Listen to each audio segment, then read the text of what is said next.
अस्सलाम वालेकुम व्यूवर्स। उम्मीद करती हूँ आप सब खैरियत से होंगे। आज की मेरी वीडियो इस खूबसूरत प्लांट के बारे में है जिसको वेरीगेटेड एशियन जैस्मीन कहा जाता है और इसको आप क्लाइंबिंग प्लांट के तौर पर भी ग्रो कर सकते हैं और इसके अलावा ये हैंगिंग बास्केट में भी बहुत खूबसूरत लगता है और आप इसको क्यारियों में या बॉर्डर के तौर पे भी लगा सकते हैं। लेकिन क्यारियों में आपको इसकी ग्रोथ जो है उसको थोड़ा कंट्रोल करना पड़ेगा क्योंकि ये एक फास्ट ग्रोइंग प्लांट है और इसकी ट्विनिंग शूट्स होती हैं। नीचे से जो शूट्स शुरू होती हैं वो ऊपर आते आते इसकी ट्विन शूट्स जो हैं वो निकलने लगती हैं, जिसकी वजह से इसकी ग्रोथ बहुत तेज़ होती है। मैं आज अपने इस प्लांट को क्लाइंबिंग प्लांट के तौर पे जो है चलाऊँगी और तो वो मैं आपसे वो भी शेयर करूँगी और उसके साथ-साथ जो है मैं आपको इसके बारे में कुछ इन्फॉर्मेशन भी देती रहूँगी। इस प्लांट के बारे में सबसे पहले जो है बात करें तो ये एक ऐसा प्लांट है जो सूरज की रोशनी में बहुत अच्छे से ग्रो करता है, लेकिन इसके साथ-साथ अगर आप इसको शेड में भी रख के ग्रो करें तो ये वहाँ पे भी बहुत अच्छा रिज़ल्ट देता है।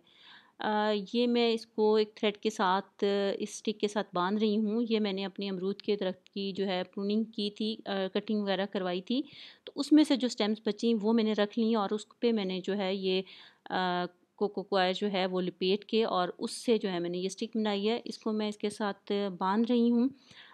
ये जो प्लांट है इसमें पानी जो है इसकी रिक्वायरमेंट जो है बहुत ज़्यादा नहीं है। जब इसकी मिट्टी कतरे खुश्क हो जाए तब आप इसको पानी देंगे तो बहुत अच्छा रहेगा।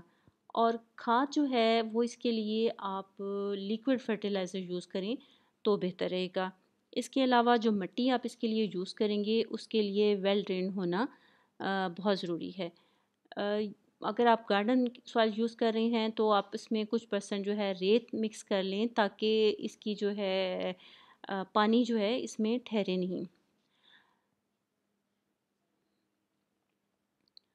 ये बहुत तेज़ी से फैलने वाला, जैसा कि मैंने पहले बताया कि बहुत तेज़ी से फैलने वाला प्लांट है और इसको कटिंग के ज़रिए और सीड के ज़रिए ग्रो किया जा जा सकता है। और आपसे आज जो मैं शेयर करूँगी वो ये है कि मैं इसको कटिंग के ज़रिए ग्रो नहीं कर रही हूँ क्योंकि कटिंग के ज़रिए इसकी जो ग्रो किया जाता है वो थोड़ा-सा ज़्यादा टाइम लेता है। तकरीबन 1 महीने में इसकी जो है वो रूटिंग शुरू होती है और अच्छे से रूट्स डेवलप होती हैं।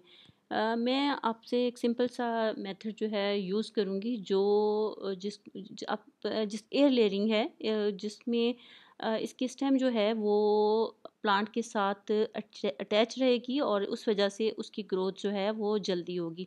जब आपने इसको किसी क्यारी में लगाया हुआ होता है तो वहाँ ज़मीन के साथ साथ जो इसकी स्टेम जो है वो टच करती है, वहाँ पे भी इसकी रूट्स शुरू हो जाती हैं।